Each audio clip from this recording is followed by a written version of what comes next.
वफाकी काबीना में आज एक बार फिर कुछ तब्दीलियां की गईं। इससे पहले 8 दिसंबर को एक प्रेस कॉन्फ्रेंस में वजीर आजम यूसुफ रजा गिलानी ने वाज़ेह तौर पर यह कहा था कि काबीना में कोई तब्दीली नहीं होगी, मगर इसके सिर्फ 2 दिन बाद 10 दिसंबर को 3 वफाकी वुज़रा के महकमे तब्दील कर दिए गए। आज एक बार फिर सरमायाकारी के वजीर वकार अहमद को तब्दील करके निजकारी का, जबकि मियां मंजूर अहमद वट्टू को सनत व पैदावार से हटाकर उमूर कश्मीर का वजीर बना दिया गया। वजीर आजम ने यह फैसला भी किया कि सरमायाकारी और प्लानिंग डिवीजन खत्म कर दिए जाएंगे। इसके अलावा प्लानिंग डिवीजन के डिप्टी चेयरमैन सरदार आसिफ अहमद अली को तालीम के लिए वजीर आजम का मुशीर लगाया गया। इस वक्त जबकि बज़ाहिर हुकूमत को किसी चैलेंज का सामना नहीं, दिसंबर में तब्दीलियों की अफवाहें भी दम तोड़ चुकी हैं, तो उस वक्त इस तरह की काबीना में तब्दीलियां करने की क्या जरूरत है और इसके पीछे क्या सियासत हो रही है, ये हम जानने की कोशिश करेंगे। और हम चलेंगे इस्लामाबाद, जहां पे मौजूद है हमारे साथ एक्सप्रेस न्यूज के ब्यूरो चीफ आमिर इलियास राना। आमिर, आज ये जो तब्दीलियां हुई हैं, अब ये क्या लग रहा है कि जो रीशफल हो रही थी काबीना की, जिसके बारे में वजीर आजम साहब ने कहा था कि अब उसको फिलहाल जो है वो डिफर कर दिया गया है या वो अफवाहें हैं, ये रीशफल तो शुरू हो गया, क्या हो रहा है ये? जी बिल्कुल, ये वजीर आजम ने कहा था कि हम कुछ दिनों के बाद करेंगे और फिलहाल फौरी तौर पर नहीं हो रहा। जो लास्ट कैबिनेट मीटिंग थी उस दिन उन्होंने अनाउंस किया था।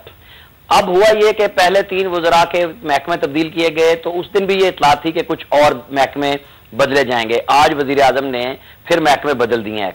वजीर आजम की काफी अरसे से ये ख्वाहिश थी कि वो अपनी काबीना को बेहतर अंदाज से चला सकें, लेकिन उन पर बार बार सदर जरदारी की तरफ से ये दबाव आ रहा था कि ऐसा ना करें, क्योंकि ये एक मुश्तरका हुकूमत है जिसमें पीपल्स पार्टी और उनकी सियासी जमातें जो इत्तेहादी हैं वो बैठी हुई हैं और हमें सबको साथ लेकर चलना है। वजीर आजम कई दफा अनाउंस कर चुके थे और फिर ऐलान वापस लेते थे, लेकिन इस दफा अब यह हो रहा है कि एक तरफ एनआरओ का प्रेशर पड़ रहा है, दूसरी तरफ मुल्की खजाने में भी कुछ नहीं है कि इन वजीरों को तनख्वाहें ही दे दी जाएं। खुद शौकत तरीन साहब ने कल ये कहा कि हमारे पास अगर पैसे बाहर से ना आए तो हमें यहां पर मामलात को चेंज करना पड़ेगा, और वही कर रहे हैं वजीर आजम। अब जो आज उन्होंने चेंज किए हैं उससे 2 वजारतें बिल्कुल मुकम्मल तौर पर खाली हो गई हैं, एक सरमायाकारी की और एक प्लानिंग कमीशन से मखदूम शाहबुद्दीन हेल्थ। जी, इसका एक तो पहलू यह है कि इनको वजारतों को कम किया जाए, अखराजात को कम किया जाए, और उस हवाले से मेरे ख्याल है कल भी कुछ पेशरफ्त होगी। लेकिन उसका दूसरा पहलू जिस पे मैं जरा आपसे पूछना चाहूंगा वो ये सियासी कशमकश भी है जिसका आपने हवाला दिया सदर और वजीर आजम के दरमियान, और ये तासुर ये था कि सदर साहब ने कह दिया है कि फिलहाल ये वक्त सही नहीं है काबीना में रद्दोबदल करने का। क्या आज की इस डेवलपमेंट से, और उससे अभी कुछ दिन पहले भी जो कुछ महकमे चेंज हुए हैं लोगों के, क्या ये तासुर लेना दुरुस्त होगा कि वजीर आजम साहब जो हैं वो अब कुछ थोड़ा सा अपने आप को असर्ट कर रहे हैं और सदर जरदारी साहब की तरफ से जो हुक्म मैं कहूं या जो तजवीज़ आई थी उसको शायद उस तरीके से उस पर अमल नहीं कर रहे जिस तरह सदर चाहे उनको? बिल्कुल, देखें, यूसुफ रजा गिलानी शुरू दिन से अपनी मर्जी के मुताबिक फैसले कर रहे हैं। जब ये कौमी असम्बली के स्पीकर थे तब भी, मोहतरमा बेनज़ीर भुट्टो जब वजीर आजम थी तब भी अपनी मर्जी से फैसले कर लेते थे। अब भी इन्होंने ऐसा ही किया है। मैं आपको थोड़ा सा पीछे लेके जाऊंगा। जो सदर के सेक्रेटरी जनरल है सलमान फारूकी और सदर के जो मीडिया एडवाइजर है फरतुल्ला बाबर, इन दोनों के लिए सदर ने कई दफा वजीर आजम से कहा कि इनको वजीर का दर्जा दिया जाए। बल्कि सलमान फारूकी साहब का तो दावा है कि मैं वजीर के बराबर हूं, लेकिन कैबिनेट डिवीजन के पास, एस्टेब्लिशमेंट डिवीजन के पास, पीएम सेक्रेटेरिएट में ये ग्रेड 22 के अफसर हैं। इसी तरह फरतुल्ला बाबर के बारे में भी वजीर आजम ने बार बार सदर से कहा कि पहले ही वजीरों पर बहुत तनकीद हो रही है और उन्होंने अब तक इनको वजीर का स्टेटस नहीं दिया। ये सिर्फ पीपल्स पार्टी की तर्जुमान की हैसियत से सदर के शरीक चेयरपर्सन के हवाले से काम कर रहे हैं, तनख्वाह भी नहीं ले रहे। अब इसमें इसी तरह अब ये कैबिनेट पे मैं आऊंगा कि यही इशू है कि उन्होंने रहमान मलिक और बाकी लोग जिन पे सदर का था उनको तो नहीं छेड़ा, उनके महकमे भी बरकरार हैं, उनकी वजारतें भी बरकरार हैं कि चले एनआरओ पे फैसला कर लेंगे, लेकिन बाकी जगहों पर जहां पर उनको गुड गवर्नेंस का प्रॉब्लम आ रहा था वहां पे उन्होंने तब्दीलियां शुरू कर दी हैं।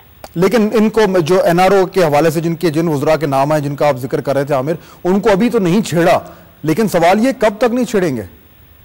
वो अब यही फैसला आया है कि कल सुप्रीम कोर्ट का फैसला आए या परसों आए, तो एक चीज जो अभी तक हम समझ सकते हैं कि एनआरओ के केस अगर खुल जाएंगे, कानून जैसा कि हुकूमत खुद भी डिफेंड नहीं कर रही, तो कलअदम करार दे दिया जाएगा, तो उसके बाद इनको फैसला करना होगा। वैसे तो कल सदर साहब ने जो बाबर अवान है उनको भी इजाजत दे दी, क्योंकि सदर के ऊपर अपने खुद इल्जामात हैं, लिहाजा उन्होंने उनको भी इजाजत दी कि जी आप सिर्फ एक इल्जाम की बुनियाद पर अपनी वजारत से इस्तीफा न दें। यानी बाबर अवान साहब आमिर, उन्होंने शायद वजीर आजम साहब को इसलिए इस्तीफा नहीं दिया, कहीं वो मान ना जाते, एक्सेप्ट ना कर लेते।